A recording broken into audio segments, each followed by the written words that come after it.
පළවෙනි සාමුවෙල් පොතේ 3 වෙනි පරිච්ඡේදයේ 18 වෙනි පදය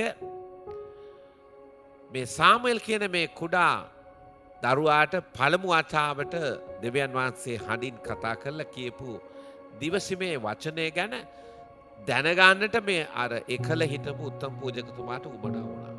එතුමා දුවගෙන ඇවිල්ලා අහනවා සාමුවෙල්ට කියනවා මොකක්ද ඔබට දෙවියන් වහන්සේ කිව්වේ කියලා. 3 වෙනි පරිච්ඡේදයේ 18 වෙනි පදේ කියනවා මේ ගැන ඔහු කතා කරපු වචනේ. එවිට සාමුවෙල් කිසිවක් නොසඟවා සියල්ලම ඔහුට කීවේයයි. ඒ ඇසු ඒලි උන්වහන්සේ සමිදාන වහන්සේ උන්වහන්සේ යහපත්ය.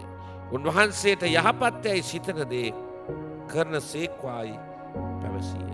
ප්‍රිය දරුවනි දේව සේවය කරන ඔබමා තවත් කෙනෙකුට දෙවියන් වහන්සේ පවසන දේව වාක්‍යයක් එළිදරව්වක් ඔබට මට ඇහුණාම ඔබ මෙහෙම කියනවාද? මේ උත්තම පූජක ඒලි කියනවා දෙවියන් වහන්සේ යහපත් උන්වහන්සේට ප්‍රියව තිබෙන දේ කරන සේක්වා.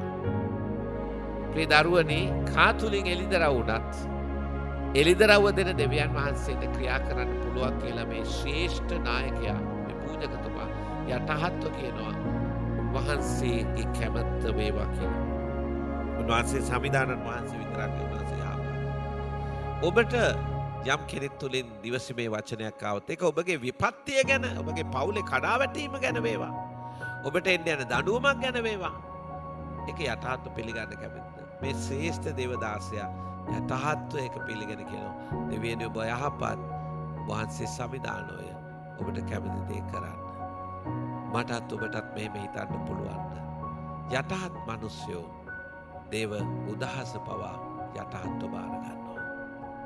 කෝපයෙන් ප්‍රතිචාර දක්වන්නේ. ඒ කවුරු කිව්වද කියලා හිතන්නේ නැහැ. අපි යටහත් දෙවිදුගේ හස්තයට.